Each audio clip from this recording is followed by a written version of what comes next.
বিশাল ঢেউ, বড় বড় ঢেউ, পদ্মার ঢেউকেও হার মানাবে এরকম মনে হচ্ছে। আমরা বোটে উঠেছি। এই হচ্ছে নিকলি হাওরের সেই রাস্তা, আর এই হচ্ছে সেই নিকলি হাওর, যার দূর দূরান্তে কিছু দেখা যায় না। প্রচুর পানি, প্রচুর ঢেউ, ঢেউ অনেক, বাতাস অনেক, পানি ছিটা, একটু ভয় ভয় লাগছে। তারপরও আমরা এখানে বসে আছি। আসলে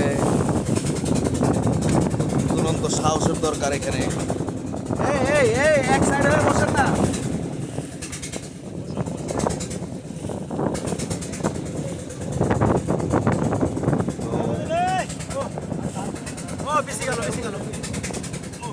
এখানে আসলে এটা হাওর অঞ্চল। এই পানি সারা বছর থাকে না, বছরের প্রায় 6 থেকে 9 মাসের মধ্যে পানি থাকে।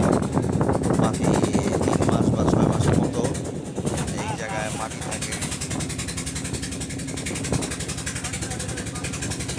জায়গায় জায়গায় চর আছে, খুব সাবধানে যাতায়াত করতে হয় এদের। আমরা আসতেছি আরেকটু পরে, আপাতত এই পর্যন্ত।